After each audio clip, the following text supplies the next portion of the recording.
Hello everyone, welcome to संकल्प। Friends, आज की इस वीडियो में हम कवर करने वाले हैं all important articles of Indian constitution through previous year questions. अब मैंने नीचे एक चीज़ लिखी हुई है, 4 to 5 marks from single topic guaranteed in 72nd BPSC and UPPCS. ये कॉन्फिडेंस आ कहाँ से रहा है ना? तो ये कॉन्फिडेंस आ रहा है इस वीडियो के सोर्सेज से। जो सोर्सेज मैंने रेफर करे हैं वो है आपका द कॉन्स्टिट्यूशन ऑफ इंडिया का ओरिजिनल डॉक्यूमेंट, फिर पॉलिटिकल थ्योरी की बुक क्लास 11th की, और Indian constitution at work of class 11th। Laxmikanth को हमने रेफर नहीं किया है, क्यों? क्योंकि अब ये बुक पढ़ के आपका बस काम ही चल सकता है, क्योंकि अब आयोग जो है वो स्टेटमेंट बेस्ड क्वेश्चन की तरफ बढ़ रहा है। अभी हमने देखा अपने एडीओ के एग्जाम में,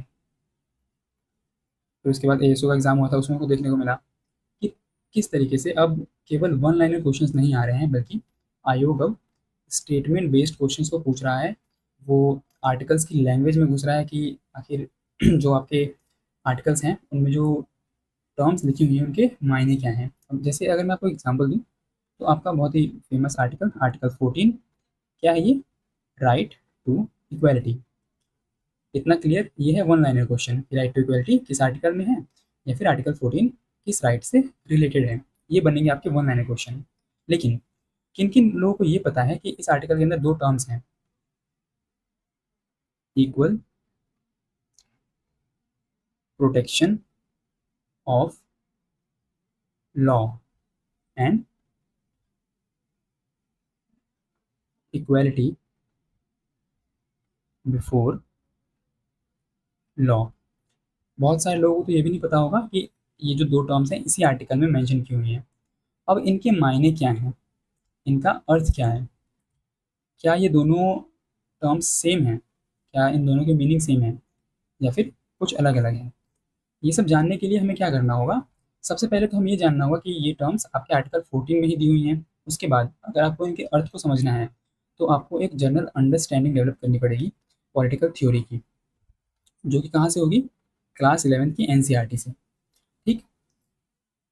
तो इस वीडियो में हम जब भी कोई क्वेश्चन को सॉल्व करेंगे, तो उसमें जो भी आर्टिकल्स मेंशन किए हुए होंगे, हम उनको डायरेक्टली फ्रॉम द कॉन्स्टिट्यूशन देखेंगे और उसके अर्थ को समझने की कोशिश करेंगे। तो ये रहने वाला है पूरी वीडियो का फॉर्मेट।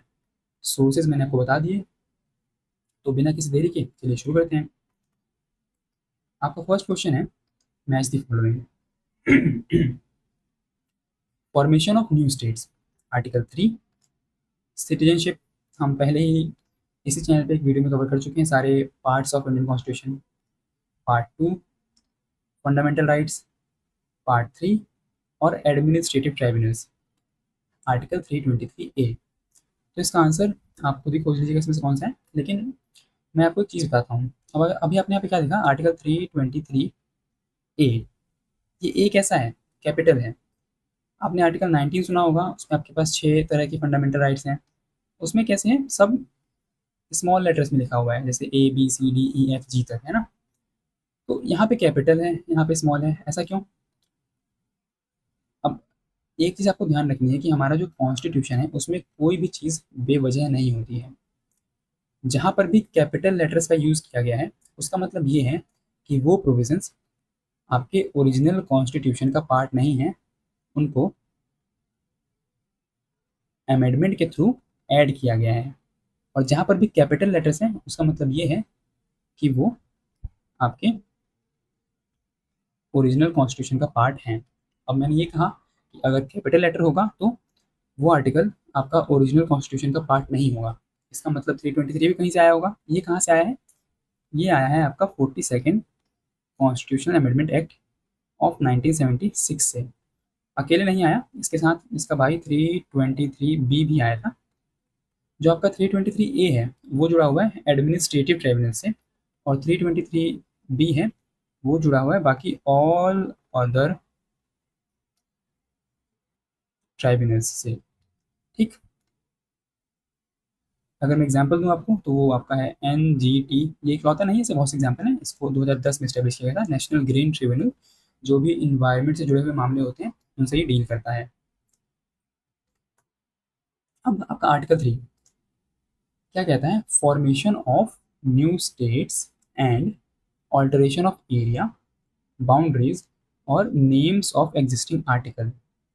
तो इस आर्टिकल का यूज़ करके आप क्या क्या चीज़ों को बदल सकते हैं। पहला, आप किसी राज्य की टेरिटरी को इंक्रीज कर सकते हैं, डिमिनिश यानी डिक्रीज कर सकते हैं, फिर उसके बाद उसकी बाउंड्रीज को ऑल्टर कर सकते हैं और उसके नेम को चेंज कर सकते हैं। अब आपको इसका एग्जाम्पल देना है, बहुत रिसेंट एग्जाम्पल है, अभी 2025 में ही किसी राज्य ने अपना नाम चेंज करा, आपको बताना है कि वो कौन सा राज्य है और उसने क्या नाम चेंज करा।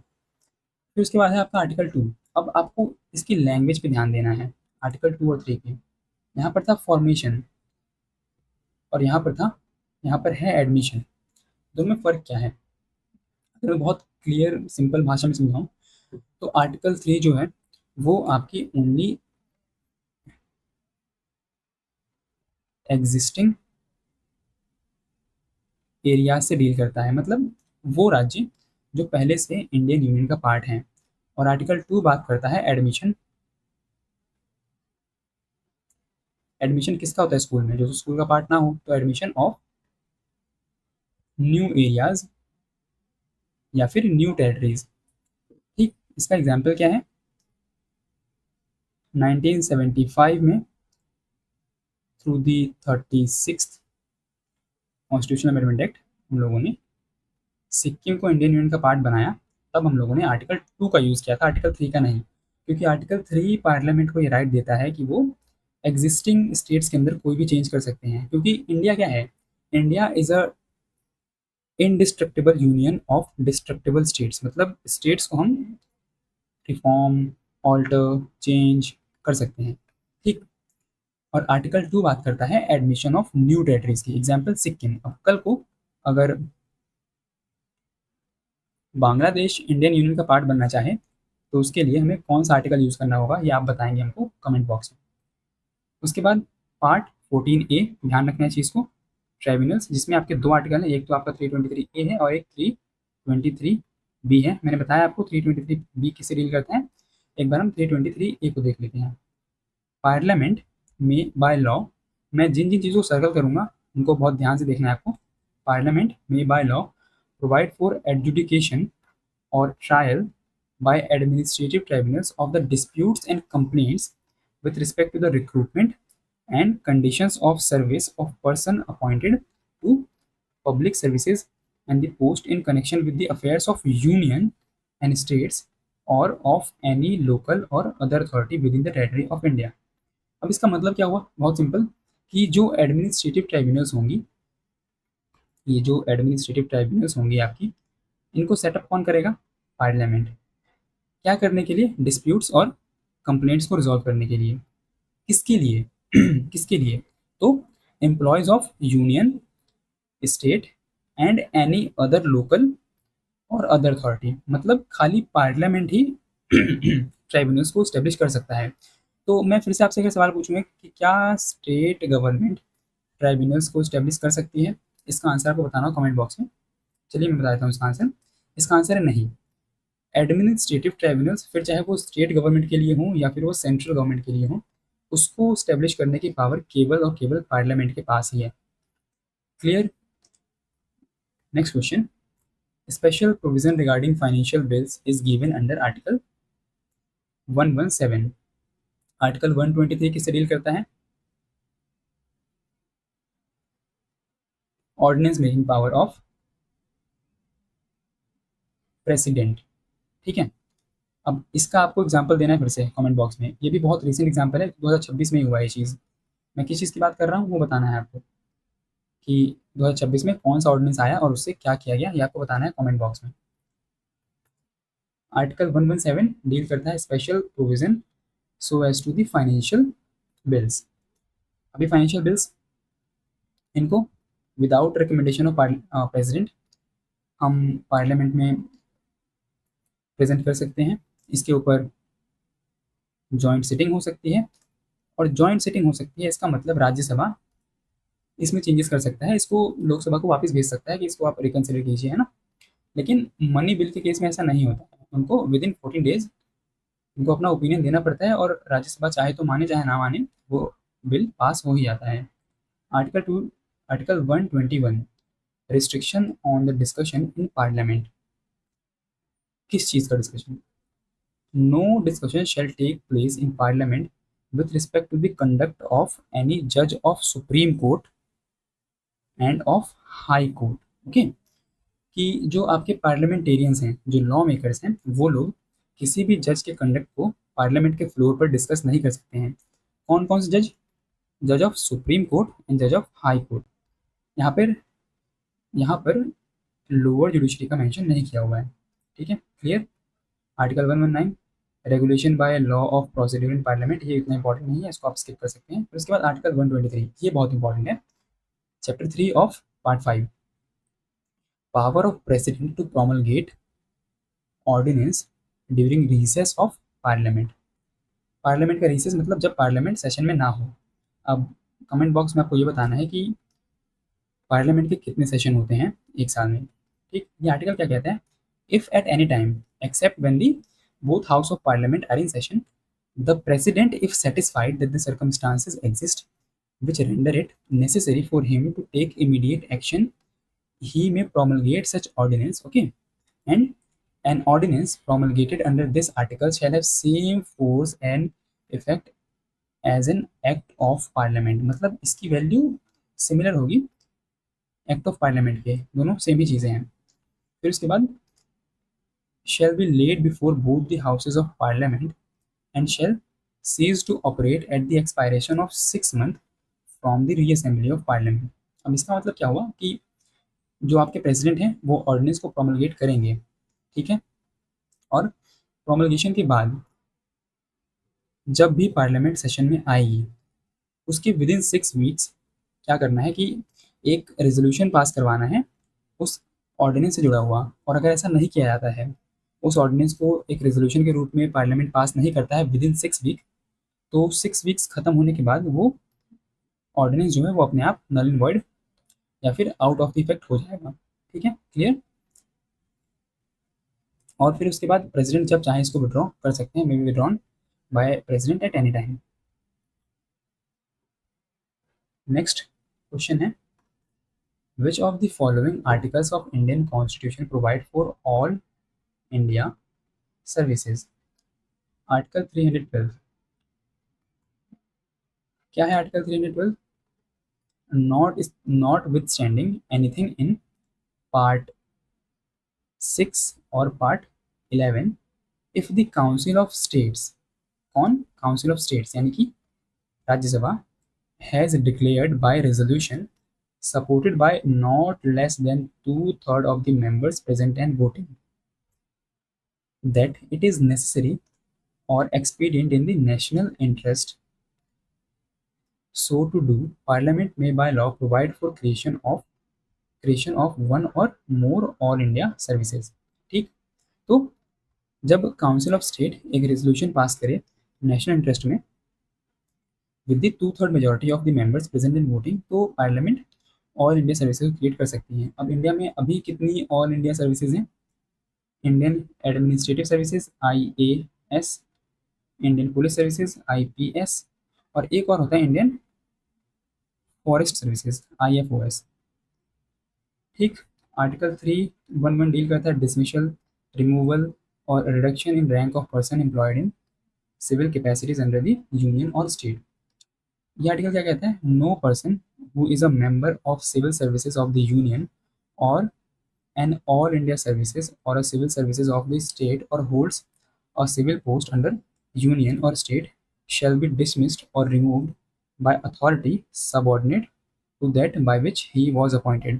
मतलब क्या हुआ इसका? इसके मायने क्या है कि किसी भी सिविल सर्वेंट को या फिर जो भी लोग आपकी सर्विस में हैं of the union and state, उन लोगों को डिसमिस, रिमूव और रिड्यूस नहीं किया जा सकता है उनकी रैंक से by authority which is subordinate to the appointing authority. मतलब अगर मुझे प्रेसिडेंट ने अपॉइंट करा है, अब प्रेसिडेंट को कौन अपॉइंट, मतलब जो भी आपके IAS होते हैं, IPS होते हैं, इनको अपॉइंट कौन करता है? प्रेसिडेंट अपॉइंट करते हैं। तो इनको रिमूव भी कौन करेगा? प्रेसिडेंट। इनको डिसमिस कौन करेगा? प्रेसिडेंट। इनको इनकी रैंक में रिडक्शन कौन करेगा? प्रेसिडेंट। इनसे छोटी कोई भी अथॉरिटी इनको रिमूव और डिसमिस नहीं कर सकती है। आर्टिकल 310 बात करता है tenure of office of person serving the union और द स्टेट। सिंपल है, इनका जो टेन्योर होगा वो जब तक प्रेसिडेंट को अच्छा लग रहा है, प्लेजर ऑफ प्रेसिडेंट तक रहेगा, और स्टेट्स के मामले में प्लेजर ऑफ गवर्नमेंट। क्लियर? ये मैं बात कर रहा हूँ आपके जो लोग सिविल सर्विस में होते हैं उनके लिए। Next, which of the following is not correctly matched, हमको बताना है कौन सा सही सुमेलित नहीं है। Article 39A free legal add, अब यहाँ पे ए लिखा है, मतलब ये किसी अमेंडमेंट से आया होगा। कौन सा amendment? 42nd amendment of 1976, free legal aid. Article 40 deals with village panchayat, article 44 deals with uniform civil code. आपको बताना है स्टेट्स, कौन कौन से स्टेट्स ने रिसेंटली यूजीसी को इम्प्लीमेंट किया है, कमेंट बॉक्स में, ठीक है। Article 48 separation of judiciary from executive, क्या ये सही है? नहीं, ये है आपका प्रोविजन आर्टिकल 50 के अंदर। और आर्टिकल 48 डील करता है एनवायरमेंट एंड फॉरेस्ट से जुड़ी हुई कुछ चीज़ों से। Article 39A equal justice and free legal aid, ठीक है, स्टेट प्रोवाइड करेगा। Article 40 organisation of village panchayat, एक बहुत ही प्रोमिनेंट गांधीयन डीपीएसपी है ना। उसके बाद the state shall take steps to organise village panchayat and endow them with such powers and authority as may be necessary to enable them to function as the units of self government। ये बहुत important है कि मतलब आप केवल village panchayat बनाने नहीं है, बल्कि उनको वो इंपॉर्टेंट पावर्स भी देनी है जिससे वो as units of self government function कर सकें। लेकिन क्या ऐसा होता है? नहीं, ठीक, ऐसा ऐसा नहीं होता है। जो स्टेट्स हैं वो बहुत ही रिलक्टेंट हैं पंचायत को पावर देने में। फिर उसके बाद आर्टिकल 44 आपका डील करता है यूनिफॉर्म सिविल कोड से, ठीक, ये एक लिबरल प्रिंसिपल है। होता क्या है, तो ये इंश्योर करता है uniformity throughout the territory of India in laws related to marriage, succession, divorce, adoption etcetera, ठीक। आर्टिकल 48A, ए मतलब अमेंडमेंट से आया होगा, ठीक है, मतलब कैपिटल में है तो अमेंडमेंट से आया होगा। कोई भी कैपिटल लेटर से जो आपका सब क्लॉज लिखा होगा वो अमेंडमेंट से ही आया है। इसके लिए भी सेम अमेंडमेंट है, 42nd amendment of 1976। Protection and improvement of environment and safeguarding forest and wildlife. ध्यान रखना है आपको इन चारों आर्टिकल्स को। बढ़ते हैं नेक्स्ट क्वेश्चन की तरफ। Match the following, article 26, article 40, article 98 and article 239। अब इस क्वेश्चन को सॉल्व करना है तो हम उससे शुरू करेंगे जो हमको पता है। सबसे पहला सबसे इजी, आर्टिकल 40 जुड़ा हुआ है आपका विलेज पंचायत से, बी का रहना चाहिए 4, इसमें नहीं है, इसमें नहीं है। Article 26 deal with religious freedom, यानी कि ए का 3 दोनों ही ऑप्शन में है। फिर इसके बाद आर्टिकल 39 डील करता है एडमिनिस्ट्रेशन ऑफ यूनियन टेरिटरीज, यानी कि डी का 1, डी का 1 बस इस आर्टिकल में है। तो आर्टिकल 98 डील करता है सेक्रेटेरिएट ऑफ पार्लियामेंट से। एक बार हम इन सभी आर्टिकल्स को देख लेते हैं। Article 26 freedom to manage religious affairs, okay, लेकिन क्या ये फ्रीडम एब्सोल्यूट है? बिल्कुल नहीं। 3 ग्राउंड से इसके ऊपर आप लगा सकते हैं। रीजनेबल,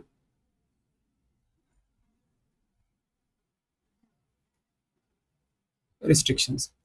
हमारे कॉन्स्टिट्यूशन में कोई भी आर्टिकल जो है या फिर कोई भी फंडामेंटल राइट जो है वो एब्सोल्यूट नहीं है। उन सभी के ऊपर क्या है? रिलीजियस रिस्ट्रिक्शंस हैं on the basis of public morality, health, public order, national security etcetera, ठीक है। तो ये जो आपका आर्टिकल 26 है आपको फ्रीडम देता है to establish and maintain institutions for religious and charitable purpose, to manage its own affairs, to own and acquire movable and immovable properties and to administer such property in accordance with law। Article 98 deal करता है secretariat of parliament से, कि मतलब दोनों ही house के पास, each house के पास एक अपना सेक्रेटेरियल स्टाफ होगा, ठीक है, और वो चाहे तो जॉइंट स्टाफ भी अपना अपॉइंट कर सकते हैं। इनकी अपॉइंटमेंट्स, रिक्रूटमेंट, प्रमोशन सब के सब पार्लियामेंट रेगुलेट करेगा, ठीक है। और जब तक ये दोनों ही हाउसेज अपना सेक्रेटेरिएट इस्टेब्लिश नहीं करते हैं तब तक president in consultation with the Speaker of House of the People and the Chairman of Council of State rules and regulation बनाएंगे जो कि हाउस की प्रोसीडिंग्स को गवर्न करेंगे, और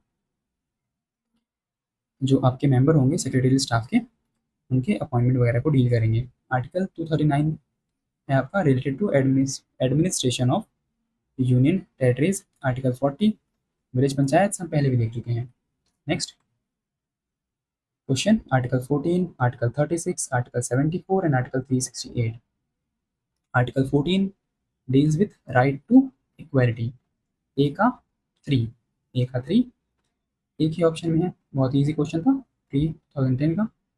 article 36 deals with directive principles, article 74 deals with council of ministers and article 368 deals with amendment procedure. अब ये सारे ही आर्टिकल बहुत इंपॉर्टेंट हैं, इनको हम एक बार देख लेते हैं। Article 368, power of parliament to amend the constitution and the procedure thereof। Okay, parliament में in exercise of constituent power amend by ways of. अब आपको ये ध्यान देना है किन किन तरीकों से अमेंडमेंट हो सकता है। बाय एडिशन, मतलब मैंने क्या किया, अपना कोई नया आर्टिकल ऐड कर दिया, जैसे कि 323A, मैंने किसी आर्टिकल में चेंज ला दिया, है ना, हम कर सकते हैं। किसी आर्टिकल को रिपील कर दिया। ये 3 तरीकों से अमेंडमेंट होता है कॉन्स्टिट्यूशन में, by the way of addition, variation and repeal. अब ये होगा कैसे, by the introduction of bill for this purpose in either house of parliament. मतलब कि जो कॉन्स्टिट्यूशनल अमेंडमेंट बिल होगा, CA-B, ये दोनों में से किसी भी हाउस में आ सकता है। और इसको पास करवाने के लिए मेजॉरिटी क्या चाहिए, majority of total membership of the house and by the majority of not less than 2/3 of the members of the house present and voting. इसका मतलब क्या हुआ कि सबसे पहले तो आपका 50% जो हाउस की स्ट्रेंथ है उसका, उसके अलावा 2/3 जो लोग हैं प्रेजेंट एंड वोटिंग। तो आपको ये मेजॉरिटी चाहिए होगी किसी भी कॉन्स्टिट्यूशनल अमेंडमेंट एक्ट को पास करवाने के लिए।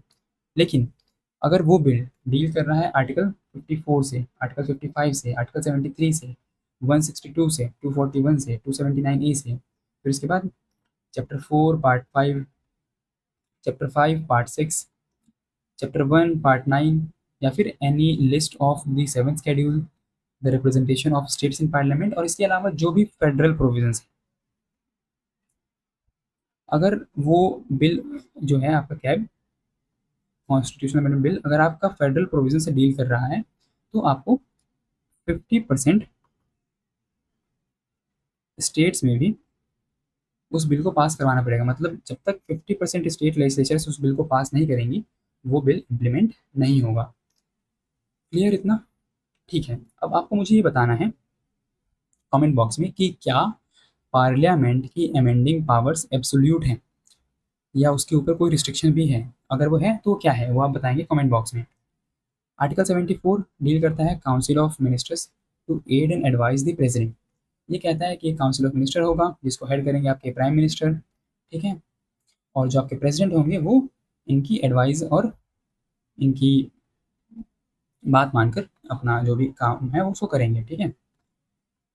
नेक्स्ट आर्टिकल 36, इसमें डेफिनेशन है आपकी स्टेट की, जो कि कहता है कि आर्टिकल 36 से लेकर 51 के लिए स्टेट की डेफिनेशन वही रहेगी जो आपकी आर्टिकल 12 में दी हुई है, ठीक। आर्टिकल 14 डील करता है equality before law, equality before law and equal protection of law. अब मुझे आपको ये समझाना था कि दोनों में फ़र्क क्या होता है। इससे पहले मैं आपको एक पिक्चर दिखाता हूँ। ये देखिए, यहाँ पे दो टर्म्स लिखी हुई हैं, इक्वलिटी एंड इक्विटी। ये है आपका इक्वलिटी बिफोर लॉ और ये है आपका इक्वल प्रोटेक्शन ऑफ लॉ। दोनों में फ़र्क क्या है, तो ये जो है ना, ये आपका एक नेगेटिव कॉन्सेप्ट है। यहाँ पे क्लियर दिख नहीं रहा होगा ये, मैं कहाँ लिखूँ इसको, हाँ यहाँ लिख देता हूँ। ये एक नेगेटिव कॉन्सेप्ट है और ये एक पॉजिटिव कॉन्सेप्ट है। अब इसका मतलब क्या हुआ, कह तो दिया मैंने, इसका मतलब क्या है। इसका मतलब ये है कि आपका जो इक्वालिटी बिफोर लॉ है वो बात करता है सबको एक ही जैसा ट्रीट करने की। फिर चाहे कोई इंसान बहुत लंबा हो, चाहे कोई इंसान मीडियम हाइट का हो, चाहे कोई इंसान बहुत छोटा हो, लॉ की नज़रों में सब के सब होंगे सेम। लॉ कभी भी डिस्क्रिमिनेट नहीं करेगा। ये आपका बात करता है इक्वालिटी बिफोर लॉ। इसीलिए ये एक नेगेटिव कॉन्सेप्ट है। क्यों? क्योंकि आप देखिए, ये इंसान की हाइट है 6 फुट 2 इंच, इसकी है 5 फुट 5 इंच, और इसकी है बस 5 फुट। तो ये इंसान जिसकी हाइट 6 फुट 2 इंच है, अगर इसके पास ये बक्सा ना हो तब भी ये इस मैच को बहुत आराम से देख पाएगा। इस इंसान को ज़रूरत है एक बक्से की, इस बक्से के बिना तो ये मैच नहीं देख पाएगा। और इस इंसान के पास भले ही एक बक्सा है, लेकिन इसके ऊपर चढ़ के भी इस बेचारे को इस छेद से मैच देखना पड़ रहा है कैसे भी करके। तो अब यहाँ पर क्या है, लॉ कुछ नहीं कर सकता है, क्योंकि लॉ को कोई फ़र्क नहीं पड़ता कि आप किस धर्म से हैं, किस रिलीजन से हैं, किस कास्ट से हैं, आप लंबे हैं, छोटे हैं, आप मोटे हैं, आप पतले हैं। लॉ सबके लिए सेम होगा। अगर समाज में सबको बक्सा मिलना है तो सबको एक एक बक्सा मिलेगा। सिंपल। जब बात आती है इक्वल प्रोटेक्शन ऑफ लॉ की, इसका मतलब ये है कि लॉ जो है वो सबको इक्वली प्रोटेक्ट करेगा, ठीक। और हम इस टर्म से समझ सकते हैं कि हर इंसान को अलग अलग तरीके के प्रोटेक्शन की आवश्यकता होती है। अब आप यहाँ पे देखिए, ये जो इंसान है, ये बिना किसी सपोर्ट के भी मैच को बहुत आराम से देख रहा है। इस इंसान को एक बक्सा मिला तो ये कंफर्टेबली मैच को देख पा रहा है। इस इंसान को जरूरत है दो बक्सों की, तो इसको यहाँ पर मिल गया, और ये दो बक्सों के साथ इस मैच को आराम से देख पा रहा है। तो यहाँ पे लॉ ने क्या करा, यहाँ पे लॉ ने करा रीजनेबल क्लासिफिकेशन। कि भाई अगर कोई इंसान बहुत छोटा है तो उसको ज़रूरत है कि हम उसको सपोर्ट करें, है ना, तभी जाके उस मैच को देख पाएगा। तो यहाँ पे लॉ ने एक रीजनेबल क्लासिफिकेशन करा और हर इंसान को इक्वल प्रोटेक्ट करा, और हर इंसान काबिल हो पाया एक समान लेवल पे आके इस मैच को देख पाने के लिए। क्लियर? इसमें बस कंडीशन ये रहती है कि जो क्लासिफिकेशन होगा वो रीजनेबल होगा। ऐसा नहीं कि हर सफ़ेद शर्ट पहनने वाले इंसान को 2,000 रुपये दिए जाएंगे, ऐसा नहीं कर सकते हैं आप। वो रीजनेबल होना चाहिए। हर अनएम्प्लॉयड इंसान को आप देंगे 1,000 रुपये या 2,000 रुपये जो भी, तो वो रीजनेबल है। या फिर आप हर बस में जाने वाले इंसान को व्हील चेयर गिफ्ट कर देंगे, ऐसा नहीं कर सकते हैं आप, है ना। क्या करेंगे आप, जिन लोगों को ज़रूरत है, जो लोग फिजिकली चैलेंज हैं, उनके लिए आप प्रोवाइड करवाएंगे वो चीज़ें, है ना। तो ये आपका बात करता है इक्वल प्रोटेक्शन ऑफ लॉ। और ये है आपका इक्वालिटी बिफोर लॉ। इक्वालिटी में क्या होता है कि आप सब लोगों को सेम ट्रीट करते हैं। लेकिन हमें ये भी समझना चाहिए कि हम इक्वालिटी तभी इंश्योर कर सकते हैं जब समाज में पहले से लोग एक स्तर पे हों थोड़े बहुत, है ना। अब कोई बहुत लंबा है, कोई बहुत छोटा है, इसका मतलब कोई बहुत रिच है, कोई बहुत पुअर है, और आप दोनों को सेम ट्रीट कर रहे हैं, तो कैसे काम चलेगा। आपको जो बहुत गरीब है उसको फ्री लीगल एड देना पड़ेगा, है ना। ठीक। चलिए बढ़ते हैं नेक्स्ट क्वेश्चन की तरफ। Match list 1 with list 2 and select your correct answer using the code given below. Article 14, article 2, article 111 and article 22। हम लोगों ने आर्टिकल 2 पहले ही देख लिया है। आर्टिकल 14 अभी हमने पिछले ही क्वेश्चन में देखा। आर्टिकल 111 डील करता है power of president to assent the bills, and article 22 deal करता है protection against arrest and detention. C का 4, डी का 3।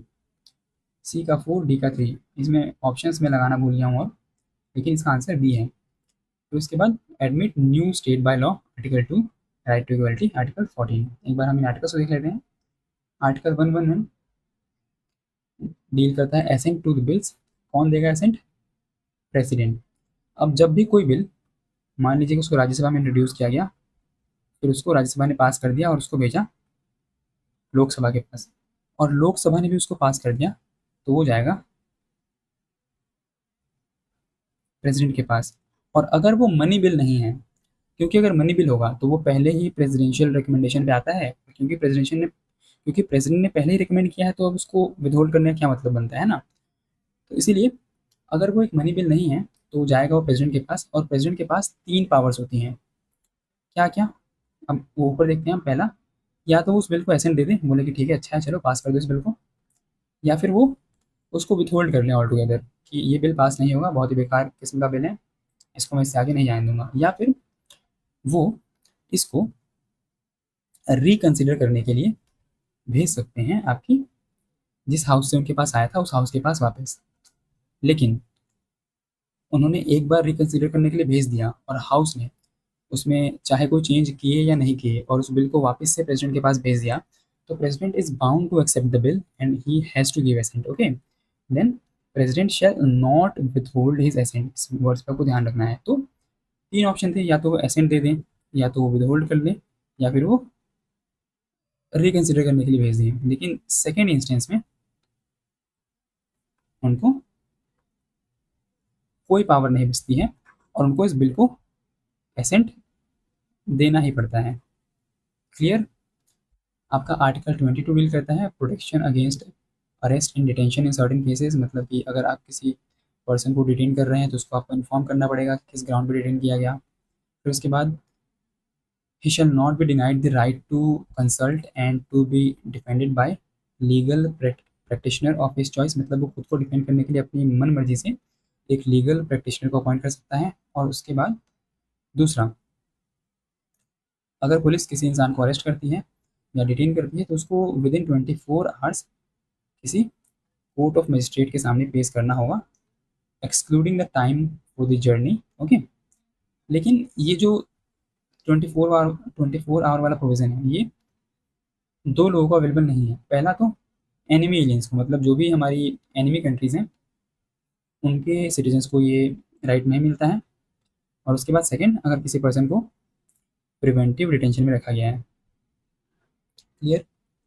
Next question 8, match the following, article 54, article 75, article 115 and article 164। हम शुरू करते हैं सबसे सिंपल वाले से। आर्टिकल 54 डील करता है इलेक्शन ऑफ प्रेसिडेंट, ए का 1, इन दो ऑप्शन में नहीं है। फिर उसके बाद आर्टिकल 75 जुड़ा हुआ है appointment of prime minister and cabinet, B का 2, दोनों ही ऑप्शंस में है। आर्टिकल 155 आपका डील करता है अपॉइंटमेंट ऑफ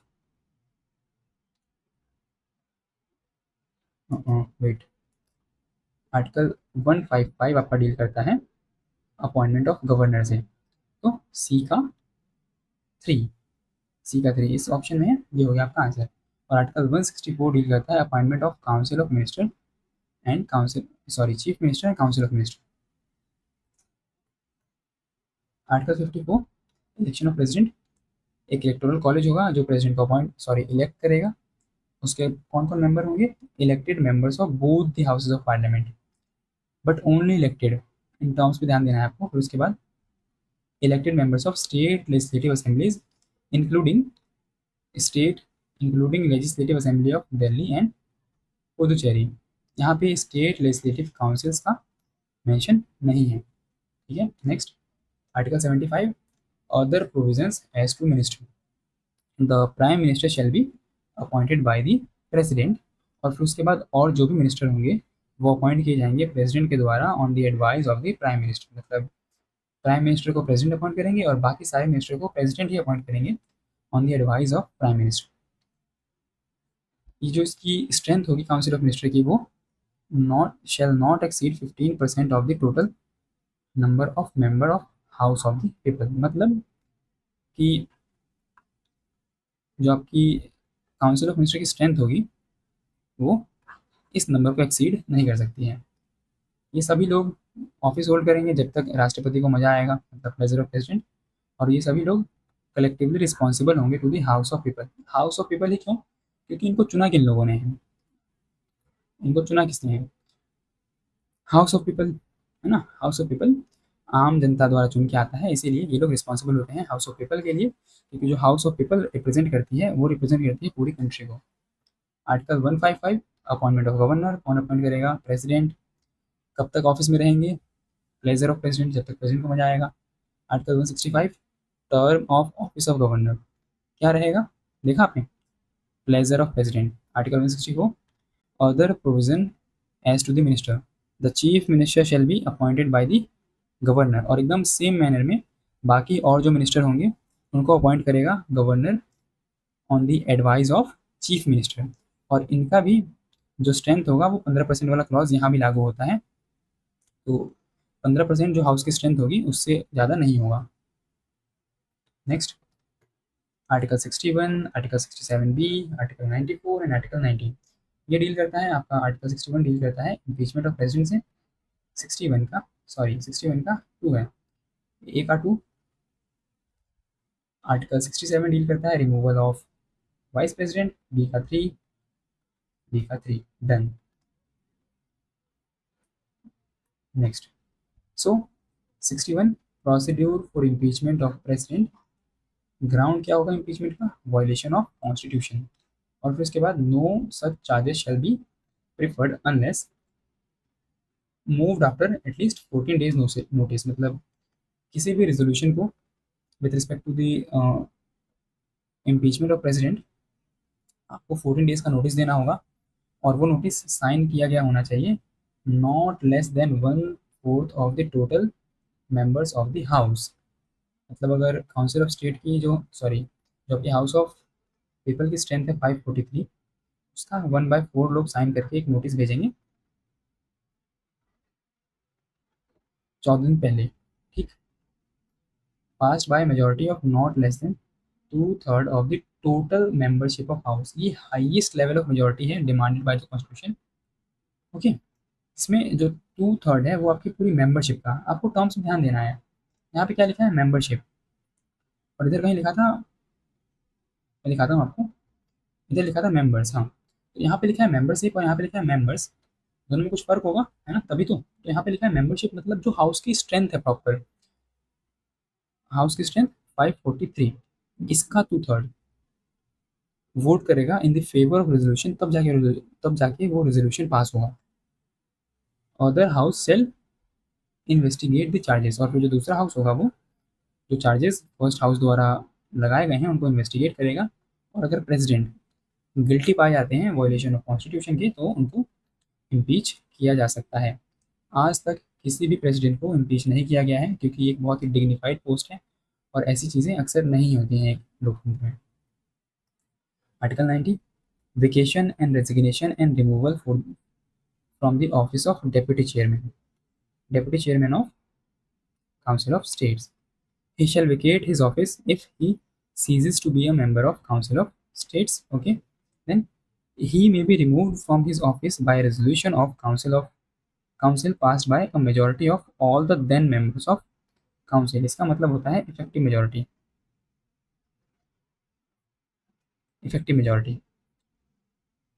क्लियर। और फिर उसके बाद provided that no resolution for this purpose shall be moved unless or at least 14 days notice has been given of the intention to move the resolution. मतलब आपको इस नोटिस को लाने से पहले एक 14 दिन पहले एक नोटिस आपको देना होगा। फिर इसके बाद आर्टिकल 67 डील करता है term of office of vice president. क्या रहेगा?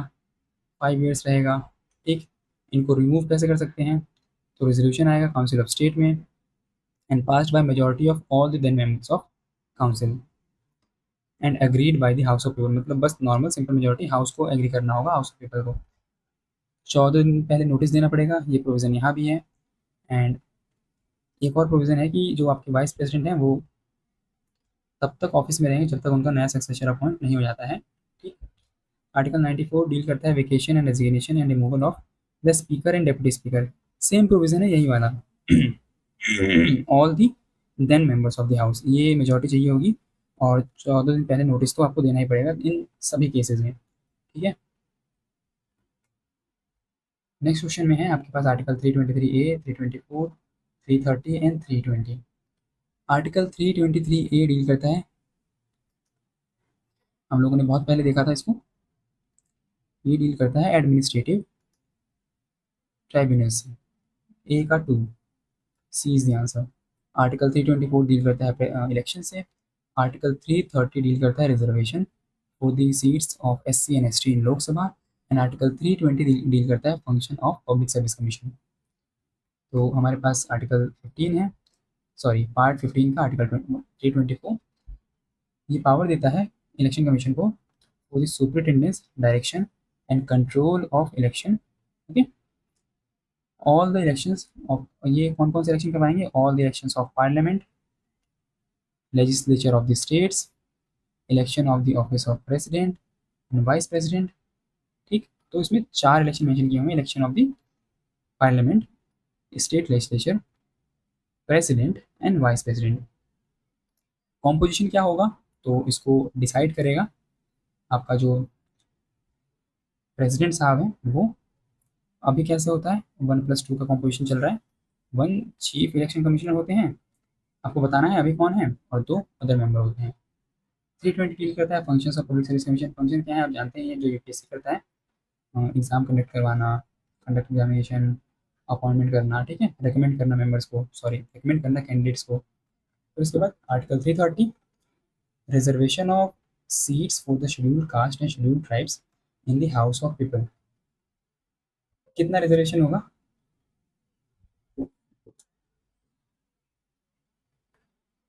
In proportion of their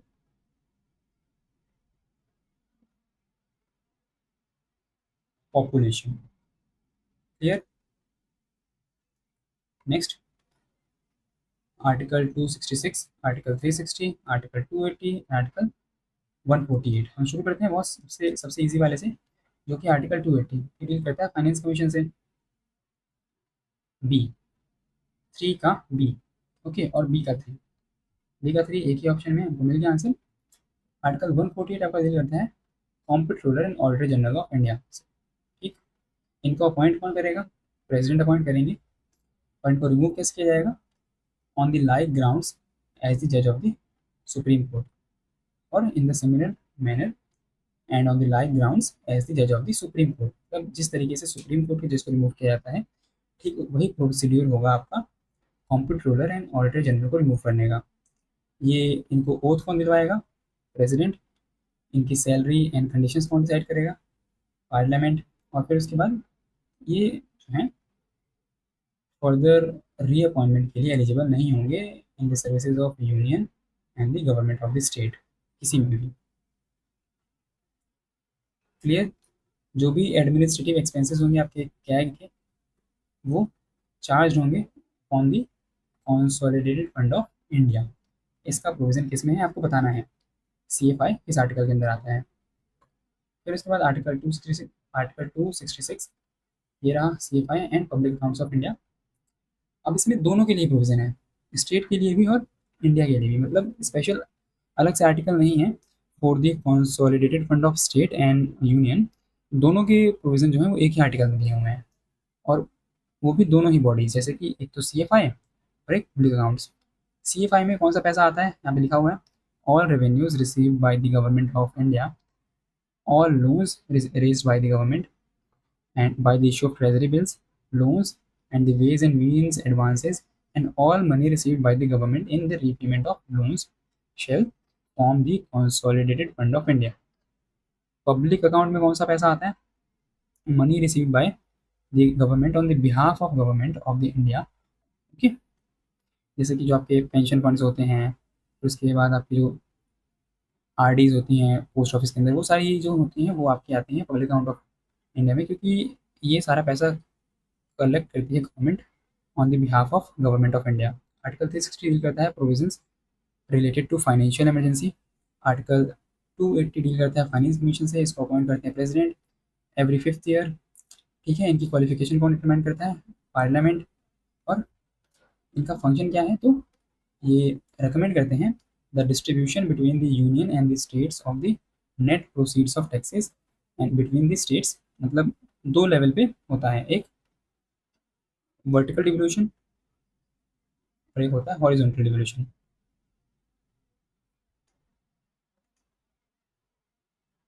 horizontal devolution, vertical कैसे होगा, स्टेट्स और यूनियन के बीच में। हॉरिजॉन्टल कैसे होगा, among the state, state state state ऐसे करके, है ना, कि स्टेट कितना मिलेगा। आपको ये बताना है कि बिहार का शेयर कितना है इन 16th फाइनेंस कमीशन, ठीक है। Next article 360, article 312, article 280 and article 368। हम ऑलरेडी देख चुके हैं आर्टिकल 360, ये डील करता है आपकी फाइनेंशियल इमरजेंसी से। आर्टिकल 312 आपका डील करता है ऑल इंडिया सर्विसेज से। आर्टिकल 280 डील करता है फाइनेंस कमीशन से। आर्टिकल 368 डील करता है अमेंडमेंट प्रोसीड्योर से, ठीक है। इसका आंसर आप खुद मैच कर सकते हैं। हम देख लेते हैं आर्टिकल 368।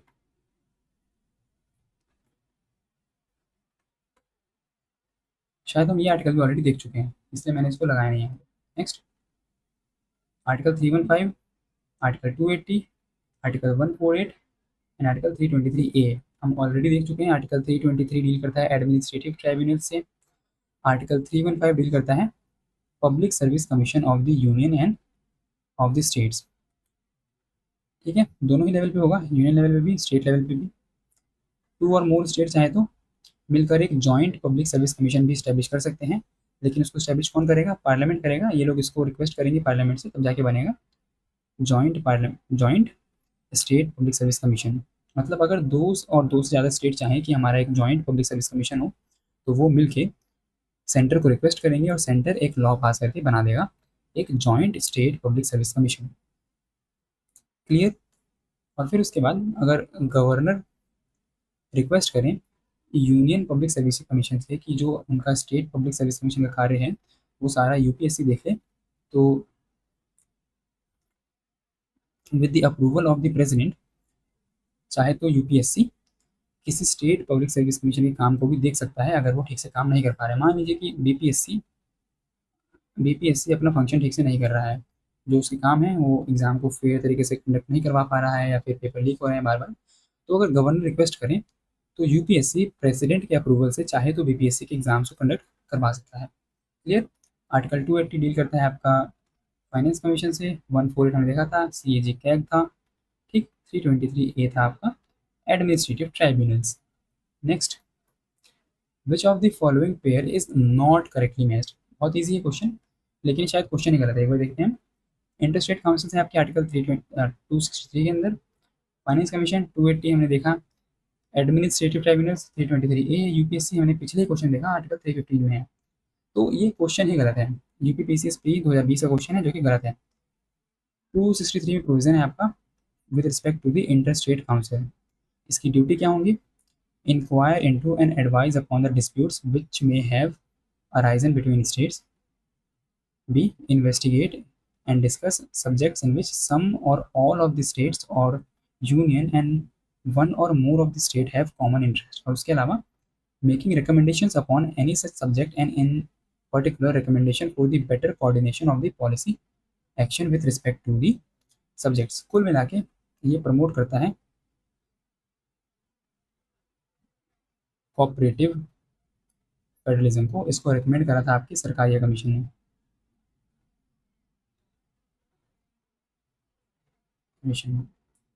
ठीक। नेक्स्ट, आर्टिकल 324 हम देख चुके हैं, आपका ये जुड़ा हुआ है इलेक्शन कमीशन से। आर्टिकल 315 हमने अभी देखा पिछले क्वेश्चन में, ये है आपका पब्लिक सर्विस कमीशन जुड़ा हुआ। आर्टिकल 280 है फाइनेंस कमीशन। आर्टिकल 338 हमको देखना है national commission for schedule cast. अभी जो आपका आर्टिकल 338 है, इसमें 2 बार अमेंडमेंट हुए, और जब इसमें पहली बार अमेंडमेंट हुआ तो इसमें हम लोगों ने ऐड किया आर्टिकल 338A। दूसरी बार जब आपका अमेंडमेंट हुआ इसमें हमने ऐड किया आर्टिकल 338B। ये जो अमेंडमेंट था ये था आपका 102nd कॉन्स्टिट्यूशनल अमेंडमेंट एक्ट, और अगर मैं ये ठीक से याद कर पा रहा हूँ तो ये था आपका 89th कॉन्स्टिट्यूशन अमेंडमेंट एक्ट। ठीक। आपका आर्टिकल 338 में जो है वो है national commission for schedule caste. National commission for schedule tribes. Article 338 में प्रोविज़न है आपके national commission for schedule caste के लिए, और आर्टिकल 338B में है national commission for backward classes. अब ये जो बॉडी है ये 1993 में एज अ स्टैट्यूटरी बॉडी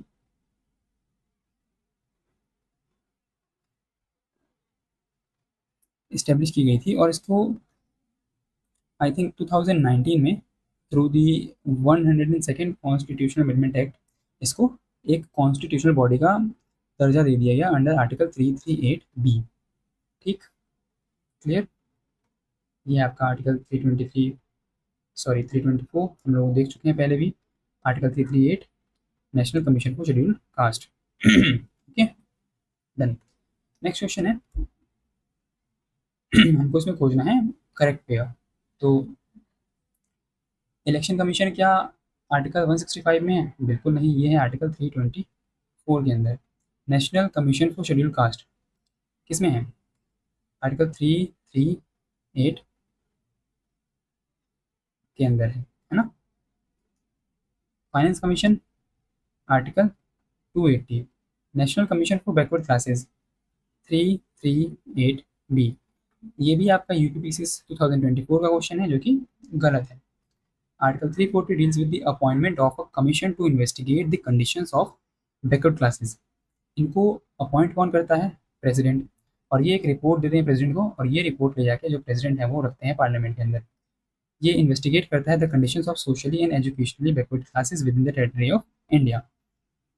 अब तक हमारे पॉलिटिकल हिस्ट्री में कितनी बैकवर्ड क्लास कमीशंस बनाए जा चुके हैं, ये आप बताएंगे हमको कमेंट में। आर्टिकल 165 डील करता है advocate general for the state. इनको अपॉइंट कौन करेगा? गवर्नर। क्वालिफिकेशन क्या होगी? सिमिलर टू जज of high court, as simple as this. Okay, next. Article 70, 17, 78, 192 and 352। अब इसमें हमारे पास सारे के सारे आर्टिकल नए हैं और हमको बताना है करेक्टली मैच्ड पेयर कौन सा है। आर्टिकल 17, हम ये तो जानते हैं कि इक्वालिटी बिफोर लॉ जो है वो है आर्टिकल 14 के अंदर, मतलब 17 में है अनटचेबिलिटी। आर्टिकल 78 में कॉम्पोजिशन ऑफ पार्लियामेंट नहीं है। आर्टिकल 192 में salaries and allowances of parliament members. अगर आपको थोड़ा भी आइडिया हो पार्ट्स ऑफ कॉन्स्टिट्यूशन का, तो आर्टिकल 192 है पार्ट 6 में, जो कि डील करता है स्टेट्स से। तो इसमें पार्लियामेंट को लेकर कोई प्रोविज़न हो ही नहीं सकता। आर्टिकल 352 डील करता है आपका प्रोक्लेमेशन ऑफ इमरजेंसी से।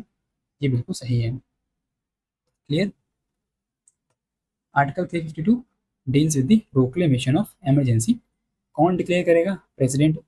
जब भी सिक्योरिटी ऑफ इंडिया को थ्रेट होगा तो ये प्रेसिडेंट चाहे तो इमरजेंसी डिक्लेयर कर सकते हैं on the grounds of war, external aggression and armed rebellion. अब इसको ब्रैकेट में क्यों लिखा हुआ है? क्योंकि ये ओरिजिनल कॉन्स्टिट्यूशन का पार्ट नहीं है।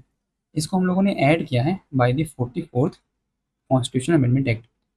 इससे पहले यहाँ कोई और प्रोविज़न हुआ करता था और वो था इंटरनल डिस्टर्बेंस का। अब मुझे आप एक चीज़ बताइए कि अभी इंडिया में स्टूडेंट प्रोटेस्ट हुआ है ना, इतना बड़ा प्रोटेस्ट हुआ, हज़ारों लोगों ने इसमें पार्टिसिपेट किया और हज़ारों लोग सड़कों पे आए, और 20 जुलाई के बाद तो कई जगह हमको वायलेंस भी देखने को मिली, जैसे बिहार में AK-47 का प्रयोग किया गया स्टूडेंट्स के अगेंस्ट। तो कुल मिला के सिचुएशन एक इंटरनल डिस्टर्बेंस से क्रिएट हो गई थी। तो क्या ये ग्राउंड हो सकता है इमरजेंसी का? अब पहले हो सकता था, अब नहीं, क्योंकि पहले यहाँ पर आर्म्ड रिबेलियन की जगह टर्म थी इंटरनल डिस्टर्बेंस, और इसके बेसिस पे इंदिरा गांधी ने इमरजेंसी लगाई थी 1975 में। क्लियर? तो अगर यही स्टूडेंट मान लीजिए कि हथियार उठा लेते या फिर हिंसा करते, तो हम इसको एक आधार मान सकते थे इमरजेंसी लगाने का, लेकिन बस प्रोटेस्ट एक आधार नहीं हो सकता है। ऐसी सिमिलर सिचुएशंस इंदिरा गांधी के टाइम भी क्रिएट हुई थी गुजरात में और बिहार में, और उसको उन्होंने इंटरनल डिस्टर्बेंस मानते हुए इमरजेंसी डिक्लेयर कर दी थी। तो ध्यान रखना है आपको उस बात को कि जो आर्म्ड रिबेलियन है वो पहले नहीं था, इसको 44th अमेंडमेंट से ऐड किया गया है। इससे पहले जो टर्म थी वो थी इंटरनल डिस्टर्बेंस। ठीक, अब ये प्रोक्लेमेशन होगा जो इमरजेंसी का, उसको डिक्लेयर करेंगे प्रेसिडेंट, और उनको ये करने के लिए डिसीजन जो है वो लेगा आपका यूनियन कैबिनेट। मतलब यूनियन कैबिनेट आपस में डिस्कस करके अगर एक नोटिस भेजते हैं प्रेसिडेंट के पास इमरजेंसी डिक्लेयर करने के लिए, तभी प्रेसिडेंट चाहे तो इमरजेंसी डिक्लेयर कर सकते हैं। ठीक है? और वो जो मतलब कम्युनिकेशन होगा वो इन राइटिंग में होना चाहिए। ऐसा नहीं कि प्राइम मिनिस्टर ने कॉल करा, बोला लगा दीजिए इमरजेंसी, तो उन्होंने लगा दी, ऐसा नहीं होगा। ठीक है? Every proclamation issued under this article shall cease to operate at the expiration of 1 month unless before the expiration of the period it has been approved by the resolution of both the house of parliament. मतलब क्या हुआ इसका कि मान लीजिए कि test हुआ और 20 जुलाई को प्रेसिडेंट ने इमरजेंसी लगा दी, ठीक है, लेकिन 20 जुलाई के एक महीने बाद 30 अगस्त तक क्या करना है, इस टाइम पीरियड के बीच में पार्लियामेंट को इस इमरजेंसी को, मतलब both the house of parliament को इस इमरजेंसी को अप्रूव कर देना है। अगर वो ऐसा नहीं कर पाते हैं, मैंने यहाँ पे 30 लिख दिया, यहाँ पे 20 होना चाहिए ना, 20 विद इन 1 मंथ ना। तो अगर वो ऐसा नहीं कर पाते हैं तो इमरजेंसी अपने आप ही ऑपरेशन से बाहर हो जाएगी, नल एंड वॉइड हो जाएगी। ठीक है, क्लियर। आर्टिकल 78 डील करता है duties of prime minister as respect the furnishing of information to the president. मतलब क्या, कि टाइम टू टाइम जो आपके प्राइम मिनिस्टर हैं वो यूनियन कैबिनेट में क्या चल रहा है, काउंसिल ऑफ मिनिस्टर में क्या चल रहा है, वो सारी चीज़ें प्रेसिडेंट को कम्युनिकेट करते रहेंगे। फिर उसके बाद article 192 deals with the decision on the question of disqualification of members of the state legislative assembly. कौन करेगा डिसाइड? गवर्नर करेंगे, और इनका जो डिसीजन होगा वो फाइनल होगा। Next question, under which article of the Indian constitution there is a provision for the high court for the union territories. ये है आपका आर्टिकल 241 के अंदर। क्लियर। आर्टिकल 242 अब एग्जिस्ट नहीं करता है हमारे कॉन्स्टिट्यूशन में, इसको ऑमिट कर दिया गया है by the 7th amendment act, ये तो नहीं है। बाकी जो बचे आर्टिकल उनको हम देख लेते हैं एक बार। आर्टिकल 239 डील करता है एडमिनिस्ट्रेशन ऑफ यूनियन टेरिटरीज से। आर्टिकल 241 डील करता है high courts for the union territories. अब क्या होता है, दो केस होता है कि एक, या तो पार्लियामेंट चाहे तो उनका अपना हाई कोर्ट बना दे, या फिर किसी हाई कोर्ट को, किसी और हाई कोर्ट को उस यूटी का हाई कोर्ट डिक्लेयर कर दे। जैसे एग्जांपल ले लीजिए, दिल्ली का अपना हाई कोर्ट है, दिल्ली एक यूटी भी है। यहाँ पर हम ले लें अगर अंडमान एंड निकोबार का एग्जांपल, तो अंडमान एंड निकोबार का जो हाई कोर्ट है वो है कोलकाता। सिंपल, यही इसमें लिखा हुआ है। फिर इसके बाद आर्टिकल 240 डील करता है power of president to make regulation for certain union territories. कौन कौन सी हैं वो? Lakshadweep, Andaman and Nicobar, Dadra and Nagar Haveli and Daman and Diu and Puducherry. तो प्रेसिडेंट चाहे तो रेगुलेशन बना सकते हैं for the peace, progress and good government of the union territories. Next, article 76, 148, 175 and 131। हम लोग 148 देख चुके हैं। ये क्या है आपका? कैग, बी का 1, बी का 1। ओके, हम लोग आर्टिकल 75 भी देख चुके हैं, appointment of union ministers, C का 4, B is the right answer. आपका आर्टिकल 76 जो है वो डील करता है अटॉर्नी जनरल ऑफ इंडिया से। The president will appoint the attorney general of India. इनकी क्वालिफिकेशन क्या रहेगी? Appoint he must be eligible to be appointed as a जज ऑफ द सुप्रीम कोर्ट। ठीक है, तो जो क्वालिफिकेशन सुप्रीम कोर्ट जज की होती है वो same qualification attorney general of India की होगी। इनको रहेगा right of audience in all the courts in the territory of India. And ये कब तक ऑफिस होल्ड करेंगे? जब तक प्रेसिडेंट को मजा आ रहा होगा। ठीक है, pleasure of president. Article 131 deal करता है original jurisdiction of the supreme court. इसका मतलब क्या है? ओरिजिनल जुरिस्डिक्शन, इसका मतलब only, only supreme court can deal with these matters. अब ये मैटर्स कौन से होते हैं? फेडरल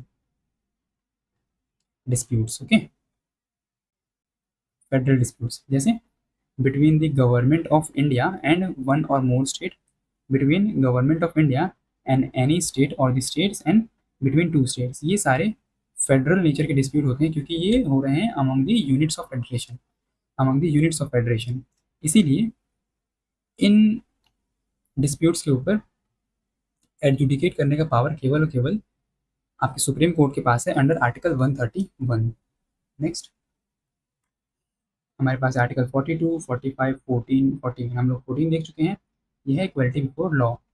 एक 3 मिल गया हमको आंसर। ओके, आर्टिकल 42 डील करता है provision for just and humane conditions for the work and maternity relief. दो चीज़ें, just and humane condition for work and maternity relief. फिर उसके बाद आर्टिकल 41 डील करता है right to work, right to education and right to public assistance in certain cases. मतलब सबको नहीं, यहाँ पे सेम वही रीजनेबल क्लासिफिकेशन रहेगा। जिन जो लोग नीडी होंगे उनको दिया जाएगा, जैसे public assistance in case of unemployment, old age, sickness, disablement and other cases of undeserved want. Then बस article 45 provisions for early childhood care and education. अब अगर आप इस क्वेश्चन को देखेंगे ना तो ये क्वेश्चन में गलत है, क्योंकि फ्री एंड कंपलसरी एजुकेशन का प्रोविजन है आपका आर्टिकल 21A के अंदर, है ना। डीपीएससी में तो ऐसा कोई प्रोविजन है ही नहीं। तो अगर हम इसको कंसिडर करें तो ये क्वेश्चन होगा गलत, लेकिन अगर हम इसको 45 का पार्ट मान लें तो हम इस क्वेश्चन का आंसर बी दे सकते हैं। Next, the Indian constitution comprises of. अब ये क्वेश्चन भी गलत है, बीपीएससी ने पूछा 55th और 53rd बीपीएससी का, क्योंकि दो कंडीशन बनती है ओरिजिनल कॉन्स्टिट्यूशन की वर्सेस अमेंडेड कॉन्स्टिट्यूशन की। अगर हम बात करें articles, schedules and parts, articles, schedules and parts, तो आपका जो ओरिजिनल कॉन्स्टिट्यूशन है उसमें 395 आर्टिकल्स थे, 8 शेड्यूल्स थे और 22 पार्ट्स थे। अब अभी के टाइम पे आपके अमेंडेड कॉन्स्टिट्यूशन में मोर देन 448 आर्टिकल्स हो चुके हैं, 12 शेड्यूल्स हो चुकी हैं और 25 पार्ट्स हो चुके हैं। तो इसमें से किसी भी ऑप्शन में ना तो ये तीनों साथ में है और ना ही ये तीनों साथ में है। यहाँ पे आपको दिया है 395 आर्टिकल्स 22 पार्ट्स, लेकिन शेड्यूल गलत दिया हुआ है क्योंकि ओरिजिनल में तो 8 ही थे, है ना। तो आपको बस इन दो चीज़ों को ध्यान रखना है, ओरिजिनल और अमेंडेड। ठीक। Next, Indian constitution consist of more than, ये क्वेश्चन भी गलत है। ना तो 300 आर्टिकल हैं, ना 350 आर्टिकल हैं, ना ही 500 आर्टिकल्स हैं और ना ही मोर देन 400 है। ओरिजिनल में तो केवल 395 ही थे। तो ये तो क्वेश्चन गलत है, 42nd बीपी से क्वेश्चन है ये। Next question, untouchability is abolished by which article of the Indian constitution. हम लोगों ने 17 देखा था पहले, ये अनटचेबिलिटी को बैन करता है। ये राइट टू इक्वलिटी की बात करता है आर्टिकल 14। आर्टिकल 21 डील करता है आपका right to life and personal liberty. Okay. Article 19 में है बहुत सारे फ्रीडम्स। ओके, आज़ाद। आर्टिकल 21, protection of life and personal liberty, no person shall be deprived of his life and personal liberty except according to the procedure establish by law. लेकिन यहाँ पर भी हमको ड्यू प्रोसेस ऑफ लॉ को follow करना पड़ता है, जो कि आपके बाद में मेनका गांधी केस में आया था। गांधी केस में इंट्रोड्यूस किया गया था। इसका मतलब क्या होता है, अब यहाँ पे लिखा क्या, due process of law, sorry procedure establish by law यहाँ पे लिखा हुआ है। इसका मतलब क्या होता है कि कोई ऐसा प्रोसेस है जिसको लॉ द्वारा एस्टेब्लिश किया हो। अब मान लीजिए कि हम एक लॉ पास करें पार्लियामेंट में कि जो भी लोग गंजे हैं, ठीक है, उन लोगों को मार दिया जाए। तो अब वो तो लॉ बिल्कुल ही सही तरीके से पार्लियामेंट से पास हुआ, राज्यसभा में गया, लोकसभा में गया, प्रेसिडेंट ने पास करा, तो क्या ये सही है सभी गंजे लोगों को मार देना? नहीं, बिल्कुल नहीं। ये लॉ है, ये जो लॉ बनाया गया ये ड्यू प्रोसेस ऑफ लॉ को फॉलो नहीं कर रहा है, ये रीजनेबल नहीं है। और इसीलिए जो आपका सुप्रीम कोर्ट है वो इस लॉ को on the basis of violation of due process of law and the violation of basic structure of the constitution, इसको नल एंड वॉइड डिक्लेयर कर सकता है। ठीक। Article 21A, right to education, 6 से 14 साल के बच्चों को फ्री एंड कंपलसरी एजुकेशन देना होगा। ठीक है, ये कब आया? 86 कॉन्स्टिट्यूशनल अमेंडमेंट एक्ट, इसको इंट्रोड्यूस किया गया था हमारे कॉन्स्टिट्यूशन में। अब आर्टिकल 19 को देखिए, कौन कौन लोग ऐसे हैं जिनको इसमें सारे जो आपके फ्रीडम्स हैं वो याद नहीं हो पाती हैं। तो मैं आपको कहानी सुनाता हूँ। अभी आप लोगों ने देखा था बहुत ही फेमस, कुछ साल पहले फार्मर्स प्रोटेस्ट हुआ, फार्मर्स प्रोटेस्ट अगेंस्ट 3 लॉज। ठीक है, अब मैं ग्रीन से लिख रहा हूँ क्योंकि हरियाली वाली बात है ना, फार्मर्स। तो ये जो फार्मर प्रोटेस्ट शुरू हुआ ये कैसे हुआ होगा? किसी इंसान ने स्पीच दी होगी, है ना, किसानों को बताया होगा कि आपके जो राइट्स हैं उनका वॉल्यूशन हो रहा है, इन लॉज से आपको नुकसान है, किसी इंसान ने स्पीच दी होगी। और वो कोई इंसान स्पीच कब दे पाएगा? जब उसको freedom of speech and expression होगा। तो किसी इंसान ने स्पीच दी या फिर मान लीजिए किसी किसान नेता ने भाषण दिया, उस भाषण से लोग इकट्ठा हुए, असेंबल हुए पीसफुली विदाउट आर्म्स, ट्रैक्टर वगैरह लेके आए, हथियार नहीं लाए। ठीक है, तो वो लोग इकट्ठा हुए, उन सब लोगों ने मिलकर अपना एक एसोसिएशन बना लिया। ठीक है, किसान मुक्ति मोर्चा बना लिया उन लोगों ने। और फिर उसके बाद वो सब लोग चल पड़े दिल्ली की तरफ, freely throughout the territory of India. वो सब लोग चल पड़े दिल्ली की तरफ और उन लोगों ने आके पार्लियामेंट में अपना, पार्लियामेंट में नहीं, लाल किले पे चढ़े थे ना वो लोग, हाँ, तो लाल किले पे अपना उन लोगों ने डेरा जमा लिया। ठीक है, और क्योंकि सरकार उनकी मांग नहीं मान रही थी तो उनको बहुत समय तक यहाँ पे रहना पड़ा, इसीलिए उनमें से कई लोगों ने कुछ प्रोफेशंस और ऑक्यूपेशंस को भी फॉलो करना यहाँ पे शुरू कर दिया। तो इस कहानी से आप याद रख सकते हैं ना कि मतलब किसी किसान नेता ने स्पीच दी, मतलब freedom of speech and expression. उस स्पीच से लोग इकट्ठा हुए तो assembly, peaceful assembly without the arms. उन लोगों ने मिलकर अपना एक मोर्चा मोर्चा बनाया, किसान मुक्ति मोर्चा, यानी कि एसोसिएशन बनाया, कोऑपरेटिव सोसाइटी बनाई, freedom to form association cooperative societies. फिर उसके बाद उन लोगों ने जब वो सोसाइटी बना ली मान लीजिए पंजाब में, तो वो लोग चल पड़े दिल्ली की तरफ। कैसे चल पड़े? क्योंकि उनको फ्रीडम थी to move freely throughout the territory of India, इसलिए वो लोग मूव कर पाए। और फिर उसके बाद वो लोग आके दिल्ली में बस गए और कई लोगों ने यहाँ पर लंबे समय तक टिक के रहने के लिए कई प्रोफेशन अपने फॉलो करना शुरू कर दिए। Next, which article of the constitution gives precedence to constitutional provision over the laws made by the union parliament? अब आर्टिकल 32 डील करता है राइट टू कॉन्स्टिट्यूशनल रेमेडीज। ठीक। आर्टिकल 326 बात करता है यूनिवर्सल अडल्ट फ्रेंचाइजी की, कि हर इंसान जो 18 से प्लस का है वो वोट कर सकता है।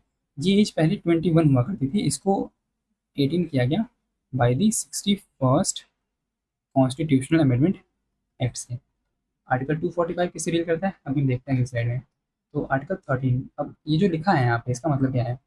Which article of the constitution gives precedence to the constitutional provision? ये कौन सा आर्टिकल है जो कॉन्स्टिट्यूशनल प्रोविजन को ज़्यादा वरीयता देता है over the laws made by the union parliament in state legislature? ये है इसका आर्टिकल 13 आंसर है। क्यों? क्योंकि आर्टिकल 13 क्या कहता है कि all the laws in so far as they are inconsistent with the provision of the part shall to the extent of such inconsistency be void. ये उन लॉज की बात कर रहा है जो आपके कॉन्स्टिट्यूशन के इम्प्लीमेंट होने से पहले के थे। अगर वो लॉज इस पार्ट के या फिर इस पार्ट को कॉन्ट्रावीन कर रहे हैं, तो उनमें जो भी ऐसे प्रोविज़न है जो इस पार्ट के प्रोविज़न से कॉन्ट्रावीन कर रहे हैं वो ऑटोमेटिकली नल एंड वॉइड हो जाएंगे। फिर उसके बाद सेकंड क्लॉज क्या कहते हैं? The state shall not make any law which takes away और abridges the rights conferred by the part and any law made in contravention of this clause shall be void. मतलब अगर parliament ऐसा कोई law बनाता है जो कि हमारे फंडामेंटल राइट्स को वॉयलेट करता है तो वो लॉ भी वॉइड होगा। अब इस यहाँ पे लॉ का मतलब क्या है? Any ordinance, order, by law, rule, regulation, notification, custom and usages, ये सारी चीज़ें लॉ का पार्ट है। आर्टिकल 326 हम लोगों ने देख लिया, डील करता है यूनिवर्सल अडल्ट सफरेज से 21 से 18 किया गया बाय 61st अमेंडमेंट, ये आपको ध्यान रखना है। आर्टिकल 32 डील करता है remedies for enforcement of rights conferred by this part. अब मान लीजिए कि मैंने आपको 100 वादे कर दिए है ना, बोल दिए कि आपको ये अधिकार है, वो अधिकार है, right to freedom of religion है, फ्रीडम ऑफ लाइफ है, सब बोल दिया, और उनको सेफ गार्ड करने के लिए कोई प्रोविज़न ही नहीं बनाया, तो किस काम की हैं वो चीज़ें? तो आर्टिकल 32 वही काम करता है। वो सुप्रीम कोर्ट को सर्टेन रिट्स इशू करने की पावर देता है। वो रिट्स कौन सी? Habeas corpus, mandamus, prohibition, quo warranto and certiorari. तो सुप्रीम कोर्ट, अगर आपके राइट्स का वॉल्यूशन होता है तो आप सुप्रीम कोर्ट जाएंगे और सुप्रीम कोर्ट इनमें से किसी रिट का यूज़ करके आपके राइट्स को सेफ गार्ड करेगा। ठीक है। हेबियस कॉर्पस मतलब होता है to have the body of, अगर किसी पर्सन को इलीगली डिटेन कर लिया है गया है तो उसको छुड़वाने के लिए सुप्रीम कोर्ट ये रिट इशू करता है। मैंडामस मीन्स वी कमांड, अगर कोई भी अथॉरिटी है, मान लीजिए आप एसडीएम ऑफिस गए और वहाँ पे आरओ ने आपका काम करने से मना कर दिया, तो आप किसके पास जाएंगे? सुप्रीम कोर्ट जाएंगे और सुप्रीम कोर्ट मैंडामस इशू करेगा। इसका मतलब होता है वी कमांड, कि हम कमांड देते हैं कि तुम इस काम को करो। ठीक है। फिर उसके बाद प्रोहिबिशन और सर्श्योररी जुड़े हुए हैं आपके जुडिशरी से, कि इसमें जो हायर जुडिशरी होती है वो अपने सबॉर्डिनेट जुडिशल बॉडीज़ को रेगुलेट करती है और उनको रोकती है कि वो अपने जोरिस्डिक्शन से बाहर जाके काम ना करें। अगर वो ऐसा करते हैं तो वो उनके दिए गए जजमेंट्स को वॉइड डिक्लेयर करके उन केसेस को अपने पास बुला सकते हैं। और क्वो वारंटो का मतलब होता है बाय व्हाट अथॉरिटी ऑफ, कि किस वारंट से आप यहाँ पे हो, कि अगर कोई पर्सन कोई पब्लिक ऑफिस होल्ड कर रहा है तो उसकी अथॉरिटी क्या है, आप ये पूछ सकते हैं। और अगर उस पर्सन ने किसी भी गलत तरीके से उस पोजीशन को अचीव किया है तो सुप्रीम कोर्ट ये क्वो वारंटो इशू करके उसको वहाँ से डिसमिस कर सकते हैं। अब इसको पढ़िए। Parliament by law may empower any other court to exercise with the local limits of its jurisdiction all or any of the power exercised by the Supreme Court। मतलब अगर पार्लियामेंट चाहे तो ये जो रिट इशूइंग पावर है वो किसी lower judiciary को भी हैंड ओवर कर सकता है। ठीक है, सिंपल। और ये हाई कोर्ट के लिए दिया हुआ है आर्टिकल 2 to 6 के अंदर। नेक्स्ट, आर्टिकल 300 किससे डील करता है? Suits and proceedings. The government of India में sue or be sued by the name of Union of India and the government of state may be sue or be sued by the name of the state and। ठीक है, इसका मतलब ये आपकी जो union और state government है उनको as a legal entity declare करता है। Simple. Next, article 7, under which article the speaker can allow any member of the house to speak in his or her mother tongue। Article 1110 सबको पता है कि ये money bill से related है। हम लोगों ने 122 देखा ही था बहुत पहले, ये बात करता है रिस्ट्रिक्शंस की, on discussions of conduct of जजेस in the floor of parliament, on the floor of parliament. Article 120 ये एम्पावर करता है कि स्पीकर चाहे तो किसी भी मेंबर ऑफ द हाउस को अलाउ कर सकते हैं उसकी मदर टंग यूज़ करने के लिए। Article 110 definition of money bill. Article 122 courts not to inquire into proceedings of parliament. Okay, so तो जो आपके कोर्ट्स हैं वो प्रोसीडिंग ऑफ पार्लियामेंट्स को इंक्वायर नहीं कर सकते हैं। Simple. Then article 120 languages to be used in parliament. कौन कौन सी language? The speaker may permit any member who cannot adequately express himself in Hindi or English to address the house in his mother tongue। मतलब अगर कोई इंसान या कोई member of parliament able नहीं है खुद को एक्सप्रेस कर पाने की हिंदी एंड इंग्लिश लैंग्वेज, तो स्पीकर ऑफ द हाउस उसको अलाउ कर सकते हैं उसकी मदर टंग यूज़ करने के लिए। तो ये थी हमारी आज की वीडियो जिसमें हम लोगों ने सारे important articles of the Indian constitution cover किए और मैंने बहुत कोशिश की कि मैं आपको समझा पाऊँ। तो अगर आपको ये वीडियो अच्छी लगी हो और थोड़ी सी हेल्पफुल लगी हो आपके लिए तो आप इस वीडियो को लाइक कर सकते हैं, इसको अपने फ्रेंड्स के साथ शेयर कर सकते हैं और इसको चैनल को सब्सक्राइब भी कर सकते हैं।